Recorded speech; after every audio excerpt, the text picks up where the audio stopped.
Hey guys, welcome back to my channel and welcome back to the Skinny series. So today's video is going to be all about something very interesting. We're going to be talking about alcohol.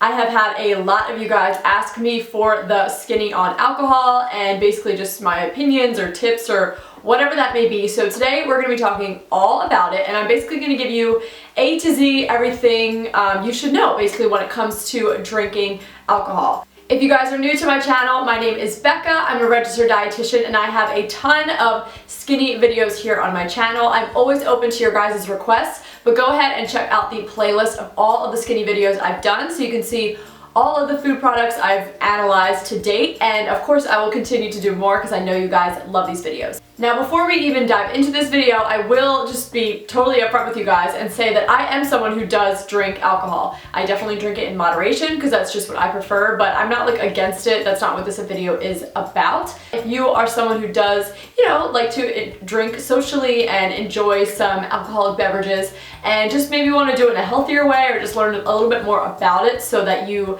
have can make more informed decisions about your drinking, then this video is for you. As we all know, alcohol is caloric. It does contain calories, and those calories can very easily add up, once we're starting to have a few drinks. And the unfortunate thing about alcohol is it's pretty much all empty calories. There are some specific cases where certain alcoholic drinks can pack a nutritional benefit, but 9 times out of 10 they are pretty much just empty calories that do not provide any nutritional benefits to us. And at this point in time, the general recommendations for alcohol consumption is to do so in moderation. Moderation meaning 1 drink a day per women and 2 drinks per day for men. So personally, I think the most important thing to know about alcohol is how it breaks down. Some of you may be very surprised to hear exactly how it breaks down and how it affects the body. Most of us probably know that the liver is where the breakdown of the alcohol is occurring, and of course it can lead to liver damage over time. And obviously it's not, necessarily a good thing for our liver to be breaking down and detoxifying alcohol because it can create damage. But what's even more important to know,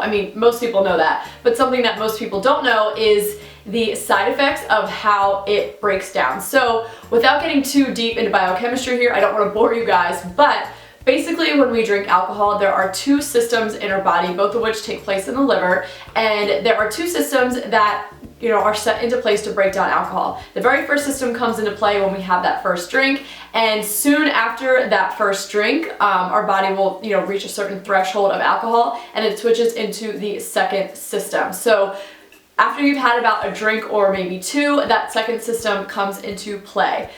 The downside of this second system getting triggered is one of the major side effects of this, the detoxifying process of, that alcohol being broken down in this second system is basically our body ends up getting tricked into thinking that we are in a low energy state. So it has to do with your NAD versus NADH ratio, blah, blah, blah. But basically, our body is telling our brain that we are really low on energy. The other time that we are mainly in this low energy state is when we haven't eaten in a while. We haven't brought in any food or any calories. So when that happens, our body kind of goes into conservation mode. We want to stop, burning a lot of the energy that we have in the body. We want to start storing it.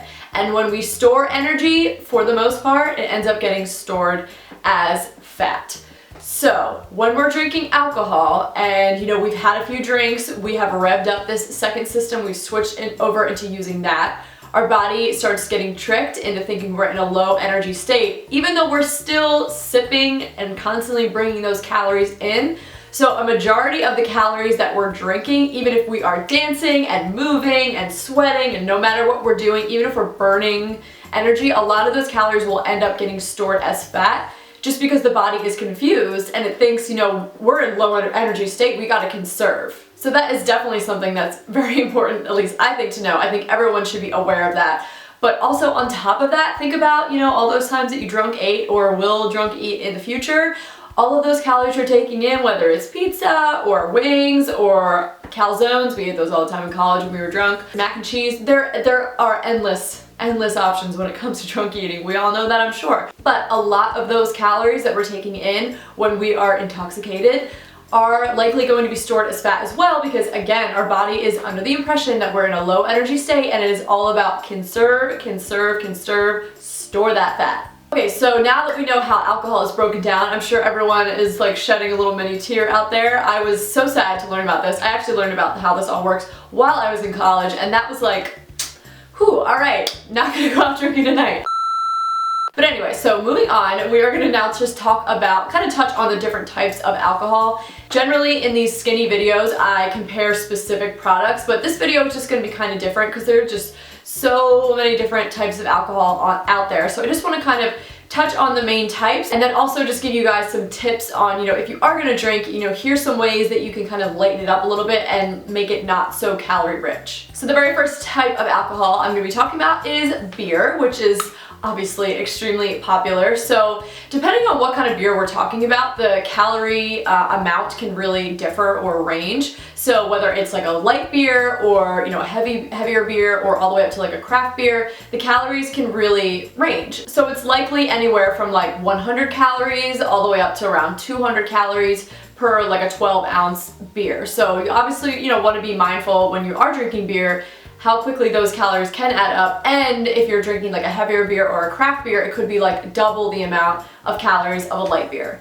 The next one I'm going to talk about is my personal favorite, which is wine. I am definitely a wine drinker. That is for sure my go-to. When it comes to wine, it's all pretty standard. I think for about like a 5-ounce serving, it's around 120 calories or so. Obviously every wine's going to be a little bit different, but that is pretty much like, kind of like the average number you can base things off of. And then of course the other main category would be your liquors. So that is your vodka, your gin, tequila, etc., etc. And on average, you're looking at like around maybe like 85 calories for like a shot, which is like an ounce and a half. So, if you're having like a mixed drink with, more than one shot, it's obviously going to be more than 85 calories. So 85 calories, generally speaking, is pretty low, but most of the time, some people will drink just a liquor straight, like on ice or not on ice, but most of the time people are mixing liquor with some kind of other liquids, which can make it, not so bad or a lot higher in calories, which we'll kind of touch on in a second. So you definitely want to keep that in mind because those calories can rack up really quickly, and most of the time when you're getting like some kind of mixed drink or a cocktail, it's generally probably going to have more than just a shot in there, at least where I'm from, that's what I'm used to. But one thing to keep in mind, this is something that I like to do, it just helps train my brain to look at alcohol kind of in a different way, because when we are drinking alcohol, it's not very filling.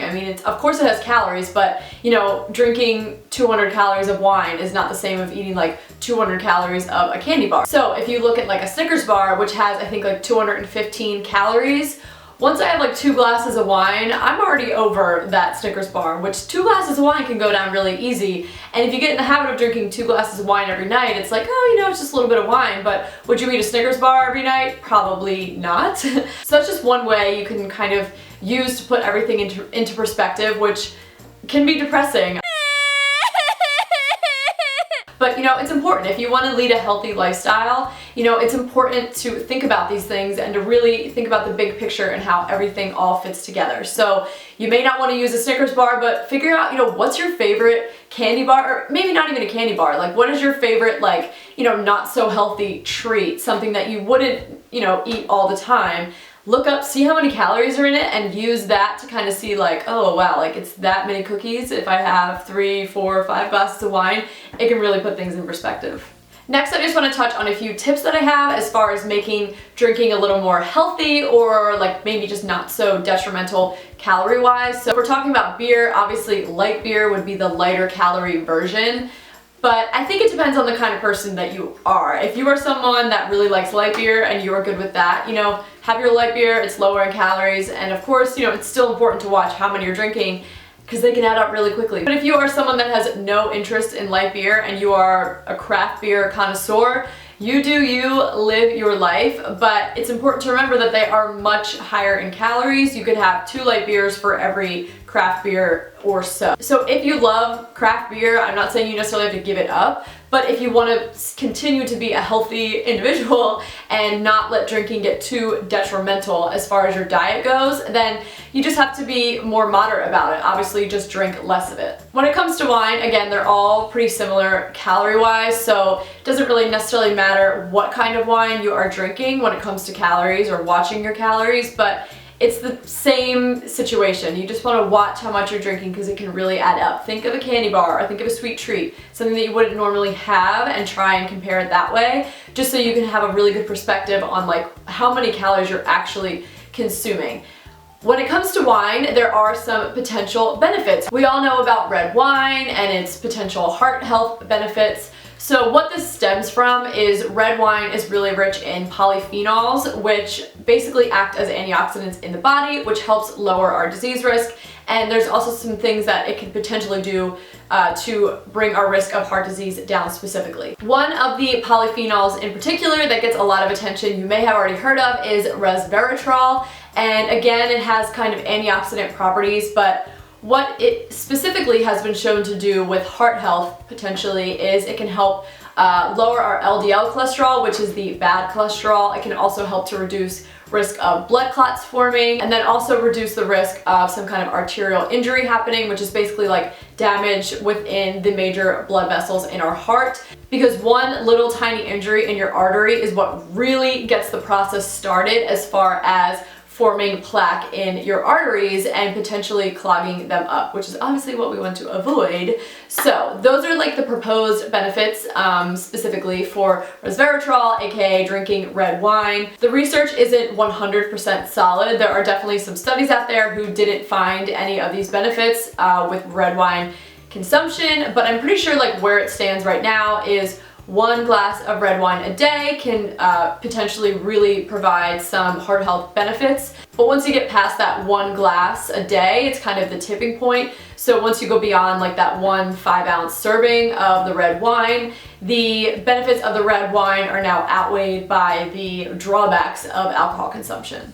And then lastly, when it comes to drinking liquor, so any kind of mixed drinks or cocktails, you basically just want to keep an eye out for what else is in that drink. So other things that the liquor is mixed with can either not provide any calories at all, or it can provide a ton and really get the calorie amount of that drink up there. So, you know, for example, just an extreme, if you are mixing, you know, vodka with club soda is just carbonated water, it has 0 calories. The only calories that in that drink are coming from that vodka. Or if you do some kind of like mudslide, I mean, this is really extreme.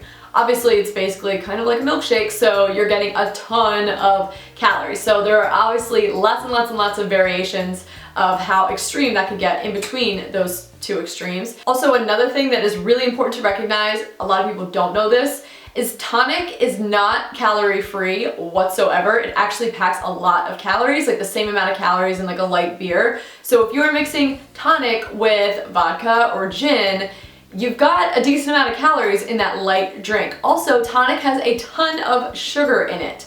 So I think for like a 12-ounce bottle of tonic, which obviously you're not gonna be drinking all of that with one drink, I wanna say when I looked it said like 32 grams of sugar. That's a lot. So if you're having, you know, 2 or 3 gin and tonics and you end up using that whole 12-ounce bottle, that's a lot of sugar that you're consuming in just those few really light drinks. So tonic and club soda are not interchangeable. They are very, very different. So you want to be careful. Again, I'm not saying that you should never have a tonic drink again. My husband loves gin and tonics. He would be so sad if I ever told him that. But again, you just want to be careful how many you're having because they're not quite as light as you think they are. And of course, if you're mixing with soda or juice, then that's going to be high in sugar and calories as well, because you've got all the sugar and calories from that juice or soda, and you're adding the alcohol calories on top of that. So it's like a double whammy. If you are someone that really likes the sweetness in a drink and you just like a simple mixed drink, you could always just do some kind of liquor, club soda, and a splash of juice, so you get that sweetness, but it's not quite as extreme.